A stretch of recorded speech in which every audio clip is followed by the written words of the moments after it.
ராஜராணி சீரியல்ல இன்னைக்கு என்ன நடந்துச்சு அப்படிங்கிற ஒரு சின்ன ரிவ்யூவா தான் பார்க்க போறோம். லட்சுமிமா வந்து வீட்டுக்குள்ள பாம்பு பூந்துருச்சாமா, சுத்தபத்தமா இல்லைன்னா இப்படிதான் இவ்வளவு பெரிய வீட்டுக்குள்ள வந்து பாம்பு பூந்துச்சு அப்படின்னா யாருக்குமே கொஞ்சம் கூட பொறுப்பே இல்லையா அப்படின்னு சொல்லிட்டு திட்டிட்டு இருக்காங்க. நாள் கிழமையெல்லாம் பார்த்து தீபம் எல்லாம் போட்டாதான் ஆகும் அப்படின்னு சொல்லிட்டு சுத்தபத்தமா இருக்கணும்னு சொல்லி திட்டிட்டு இருக்கு. அர்ச்சனா கிட்டே வந்து எனக்கு அப்புறமா இந்த வீட்டை வந்து பொறுப்பா பாத்துக்கு போறது நீ தானே, நீயும் இப்படி பொறுப்புலாம் இருக்கிறே அப்படின்னு சொல்லி எல்லாத்தையுமே திட்டிட்டு இருக்காங்க. அடுத்து அப்படியே ஷென்பா கிட்டே வந்து உனக்கு என்னாச்சு ஷென்பா, வர வர நீயும் வந்து எல்லாத்துக்கும் சாக்கு சொல்ல ஆரம்பிச்சுட்ட, நீ தானே எல்லா வேலையும் பார்க்க, அப்படியே இதையும் பார்த்தா என்ன அப்படின்னு சொல்லி திட்டிட்டு இருக்காங்க. அடுத்து அமல சித்திரகிட்டி வந்து உங்க பொண்டாட்டிங்களை வந்து சாயந்தரம் தீபம் எல்லாம் போட சொல்லுங்க, பொறுப்பா இருங்க, நீங்க சொல்ல மாட்டீங்களா அப்படின்னு சொல்லி அமுதனும் வந்து விலை கேத்துறதுக்கு அப்புறம் பாம்பு வந்தா என்ன பண்றதுமா அப்படின்னு சொல்லி கேட்க அதுக்கு லட்சுமியும் வந்து திட்டுறாங்க அமுதனை, இந்த பேச்சுக்கு ஒன்றும் குறைச்சல அப்படின்னு சொல்லிட்டு இருக்கு. உடனே ராஜசரியா வந்து சொல்றாரு, அது ஒண்ணும் இல்ல, பேங்க்ல அப்பா பணம் போட்டு வச்சிருக்காரு, இந்த வீடு இருக்குல்ல அப்படிங்கிற நினைப்பு தான் எல்லாத்துக்கும் அப்படின்னு சொல்லிட்டு இந்த மாதிரி எல்லாம் நடந்துக்கிறாங்க அப்படின்னு சொல்லிட்டு இருக்காங்க. என் பேச்சை கேட்காத யாருக்குமே வந்து ஒரு பைசா கூட நான் கொடுக்க மாட்டேன், இனிமே யாரும் சொல் பேச்சு கேட்டு கரெக்டா நடந்துக்கிறீங்களோ அவங்களுக்கு தான் அப்படின்னு சொல்லிட்டு இருக்காங்க. அப்படியே லட்சுமி வந்து செவ்வாய் வெளி சாம்பிராணி போடுங்க, விளக்கேத்துங்க அப்படின்னு சொல்லிட்டு இருக்காங்க. இதை சொல்றதுக்காக நான் எல்லாத்தையும் வர சொன்னேன், எல்லாரும் போங்க அப்படின்னு சொல்லிடுறாங்க.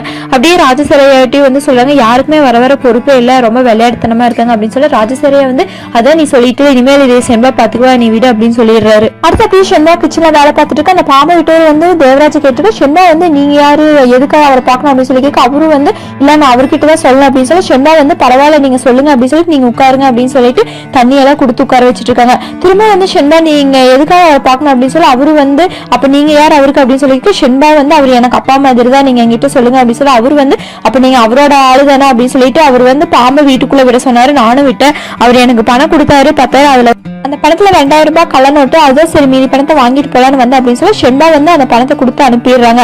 அப்படியே ஷென்பா வந்து பாம்பு வச்சு எனக்கு நீங்க ஷாக் ட்ரீட்மெண்ட் கொடுக்குறீங்களா, உண்மையான ஷாக் வந்து என்னன்னு நான் உங்களுக்கு காமிக்கிறேன் அப்படின்னு சொல்லிட்டு ஷென்பா போயிடுறாங்க. அடுத்து வடிவு கிச்சன்ல வந்து சாப்பிட எதுவுமே இல்லை அப்படின்னு சொல்லிட்டு ரொம்ப பசிக்குதுன்னு தேடிட்டு அப்படியே அரிசியில எடுத்து சாப்பிட்டுருக்காங்க. அப்படியே அர்ச்சனா கிட்டே வந்து இந்த ஷென்பா சமைக்காம என்ன பண்ணிட்டு இருக்கா அப்படின்னு சொல்லி கேட்க உடனே ஷென்பா கிட்ட கேட்காத அடிதான் கொடுப்பா அப்படின்னு சொல்லிட்டு இருக்காங்க. அடுத்து அப்படியே வினோ வந்து 3 பேரை கூட்டிட்டு வர அர்ச்சனா வடிவு 2 பேருமே வந்து இது யாரா இருக்கும் அப்படின்னு சொல்லி யோசிச்சுட்டு இருக்காங்க. ஒருவேளை திவ்யா வந்து பணையன்றதுக்கு ஏதாவது மிஷின் வாங்கிருக்கா அப்படின்னு சொல்லி அப்படியே இருந்தாலும் வினோ எதுக்கு திவ்யாவுக்கெல்லாம் வேலை செய்யற அப்படின்னு சொல்லிட்டு அர்ச்சனா வடிவு யோசிச்சுட்டு இருக்காங்க. அடுத்து வினோவா அவங்க 3 பேரையும் கூட்டிட்டு வர சஞ்சீவ் வந்து அப்படியே உட்காந்துட்டு இருக்காரு. அப்படியே ஷென்பா வந்து உங்க மா அழகா மாத்தணும், அதனாலதான் மிஷின் எல்லாம் கொண்டு வந்திருக்கோம் அப்படின்னு சொல்லிட்டு எழுந்து வாங்க சஞ்சீவ் அப்படின்னு சொல்லி சஞ்சீவ் வந்து நான் வரமாட்டேன் அப்படிங்கிறாங்க, எனக்கு இதெல்லாம் வேண்டாம் அப்படின்னு சொல்லி ஷென்பா வந்து வினோ கிட்ட அந்த பெல்ட்டை எடு வினோ அப்படின்னு சொல்லி உடனே சஞ்சீவ் வந்து நான் வரேன் அப்படின்னு சொல்லிட்டு வந்து உட்காந்துறாரு. அப்படியே சஞ்சய்க்கு வந்து ஷாக் கொடுக்க ரெடி பண்ணிட்டு இருக்கா அப்படின்னு சொல்லி ஷென்பா வந்து நீங்க இப்படியே குழந்தை மாதிரி எவ்வளவு நாளைக்கு இருக்க முடியும், நல்லா இருக்காதுல, அதான் உன குணப்படுத்தல அப்படின்னு சொல்லி முடிவு பண்ணிட்டு அப்படின்னு சொல்லிட்டு நீ உங்க அப்பாவும் சேர்ந்து பண்ண தப்புக்கு நீ மொத்தமா அனுபவிக்கிற அப்படின்னு சொல்லிட்டு இருக்காங்க. உங்க அப்பா சேர்த்து வச்ச சொத்துக்கும் அவர் சேர்த்து வச்ச பாத்துக்கு வந்து நீதான வாரிசு அப்படின்னு சொல்லிட்டு உங்க அப்பா எனக்கு ஷாக் கொடுக்கணும்னு நினைச்சாரு, இது உனக்கு நான் கொடுக்குற ஷாக் அப்படின்னு சொல்லிட்டு உனக்கு ஷாக் கொடுத்த அப்படின்னு உங்க அப்பாவுக்கு ஷாக் அடிக்கல அப்படின்னு சொல்லிட்டு ஏன் வினோ அவரு கண்டிப்பா அடிக்கல அப்படின்னு சொல்லி கேட்க வினோ வந்து அடிக்காதனே அப்படின்னு சொல்ல இல்ல கண்டிப்பா அடிக்க அப்படின்னு சொல்லிட்டு இருக்காங்க. ஷென்பா வந்து சரி நீங்க இவருக்கு ட்ரீட்மெண்ட் ஆரம்பிங்க அப்படின்னு சொல்லிடுறாங்க. அப்படியே சஞ்சய் வந்து சத்தமிட அப்பாத்து அர்ச்சனா வடிவு சஞ்சயோட அப்பா எல்லாமே வந்து என்னாச்சு அப்படின்னு சொல்லி கூப்பிட்டு வந்துட்டு இருக்கு. உடனே தேவராஜ் வந்து என் பையனை என்ன பண்ண அப்படின்னு சொல்லி ஷென்பா கிட்ட கேட்க அதுக்கு அவங்க அப்பா வந்து இல்ல நீ பழி வாங்குற அப்படின்னு சொல்லி ஷென்பா வந்து உங்க பையன் வந்து நான் தானே பாத்துக்கிறேன், அவரு அம்மா மாதிரி எல்லாம் சொல்லிட்டு இருக்காரு, யாராவது போய் குழந்தைக்கு அம்மா வந்து துரோகம் பண்ணுவாங்களா அப்படின்னு சொல்லிட்டு கேட்டுருக்காங்க. ஷென்பா வந்து எத்தனை நாளைக்கு தான் இவரு இப்படியே இருப்பாரு, உங்க பையனை குணப்படுத்த வேண்டாமா, அதான் நானும் ஷாக் ட்ரீட்மெண்ட் கொடுத்தேன் அப்படின்னு சொல்லிட்டு அப்படியே அவரு வந்து ஏ ஷென்பா அப்படின்னு சொல்லி சத்தமா ஷென்பா வந்து கத்தாதீங்க, உங்க பையனுக்கு ஷாக் ட்ரீட்மெண்ட் கொடுத்தோட பில்லு இதை செட்டில் பண்ணிருங்க அப்படின்னு சொல்லிட்டு ஷென்பாவும் போயிடுறாங்க. திவ்யாவும் டோர் ஓபன் பண்ண சத்தம் கேட்டோன்னு அப்படியே பயந்து போய் நடிக்கிறாங்க. அப்ப ஷென்பா வந்து உள்ள வந்துட்டு சிரிக்க திவ்யா வந்து இப்ப எதுக்காக நீ சிரிக்கிற அப்படிங்க ஷென்பா வந்து கால் ஒண்ணுச்சுன்னு ஈஸியா போய் சொல்லிட்டீங்க, ஆனா அதை மெயின்டைன் பண்றதுக்கு எவ்வளவு கஷ்டப்பட வேண்டியது இருக்கு அப்படிங்க. திவ்யா வந்து அப்படியே கோபப்பட்டு எனக்கு கஷ்டமா தான் இருக்கு, உன்ன மாதிரி படிப்பறிவு இல்லாத ஒருத்திக்கிட்ட கேவலமா நான் நடிக்கணும் அப்படிங்கும்போது எனக்கு கஷ்டமா தான் இருக்கு அப்படிங்கிறாங்க. ஷென்பா வந்து நானே கேவலமானவன் அப்படின்னு உங்களெல்லாம் என்ன சொல்றது அப்படின்னு சொல்லி கேட்க திவ்யா வந்து உனக்கு டைம் நல்லா இருக்கு, அதான் உனக்கு இப்படி ஒரு வாழ்க்கை கிடைச்சிருக்கு, அதனாலதான் நீ என்கிட்டயே நின்று சவால் விடுற அப்படிங்க. ஷென்பா வந்து நல்லா தான் இருக்கு, அதனாலதான் காசு ஆசைப்பட்டு உங்களை மாதிரி வயசான ஒரு பணக்கார நான் கல்யாணம் பண்ணல அப்படிங்கிறாங்க. மனசுல தைரியம் இருந்தா போதும் சவால் வில்ல அப்படிங்க. திவ்யா வந்து பணம் இருந்தா எதை வேணாலும் சாதிக்கலாம் ஷென்பா அப்படின்னு சொல்லி ஷென்பா வந்து அப்ப சாதிச்சு காட்டுங்க திவ்யாக்கா அப்படிங்கிறாங்க. உங்க பணத்தை வச்சு அர்ச்சனி வடிவண்ணி இவங்கள மாதிரி ஆளுங்களை வேணா வாங்க முடியும், என்ன ஒண்ணும் பண்ண முடியாது அப்படிங்கிறாங்க.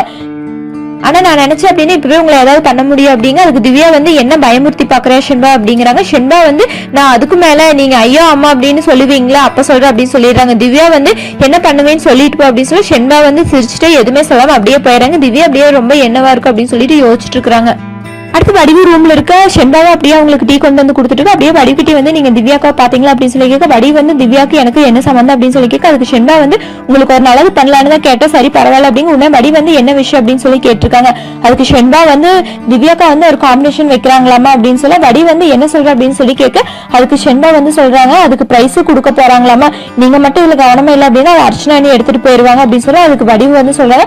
அப்படியே அது என்ன சொல்ல அப்படின்னு சொல்லி கேட்க, ஷெண்டா வந்து திவ்யாக்கா வந்து என்ன வச்சு உங்க 2 பேரையும் டெஸ்ட் பண்ண போறாங்களாமா அப்படிங்க. வடி வந்து இது என்ன டெஸ்ட் அப்படின்னு சொல்லி கேட்க, ஷெண்டா வந்து அதெல்லாம் எனக்கு தெரியாது ஆனா ஆன்சர் மட்டும் தெரியும் அப்படின்னு சொல்லி கேட்க, வடி வந்து சரி என்கிட்ட மட்டும் சொல்ல அப்படின்னு சொல்லி ஷெண்டா வந்து மஞ்சள் கலர் அப்படின்னு சொல்லிடுறாங்க. சரி நான் பார்த்து அப்படின்னு சொல்லி வடிவு சொல்லிடுறாங்க. அடுத்து அப்படியே அர்ச்சனாவும் ரூம்ல இருக்கு, அர்ச்சனா கிட்ட இதையே சொல்லிட்டு இருக்கா. ஷெண்டா கிட்ட வந்து அது என்ன ஆன்சர்னு வடிவு கிட்ட சொல்லிட்டியா, வடிவு கேட்டல அப்படின்னு சொல்லி கேட்க, ஷெண்டா வந்து வயசுல பெரியவங்க நீங்க உங்ககிட்ட போய் சொல்லாம நான் போய் வடிவனி கிட்ட சொல்லணும், அர்ச்சனாவும் உண்மையிலேயே பெரியவங்களை மதிக்கிறது யாருமே மிஞ்ச முடியாது அப்படின்னு சொல்லிட்டு அர்ச்சனாவும் அந்த ஆன்சர் என்ன அப்படின்னு சொல்லி கேட்க, ஷெண்டாவும் மஞ்சள் கலர் அப்படிங்கிறாங்க. ஷெண்டா அப்படியே அர்ச்சனா ஒரு மாதிரியா பாக்குறாங்க, அர்ச்சனாவும் மஞ்சள் கலர்னு சொல்லிட்டு இருக்காங்க. அதோட இன்னைக்கு உண்டான எபிசோட் ரிவ்யூ முடியுது. அடுத்து என்ன நடக்கும் அப்படிங்கறது அடுத்து வரக்கூடிய எபிசோட் ரிவ்யூல பார்க்கலாம். இந்த வீடியோ பிடிச்சிருந்துச்சு அப்படின்னா லைக் பண்ணுங்க, ஷேர் பண்ணுங்க, அப்படியே இந்த சேனல் சப்ஸ்கிரைப் பண்ணிருங்க, பக்கத்துல பெல் பட்டனையும் கிளிக் பண்ணிருங்க.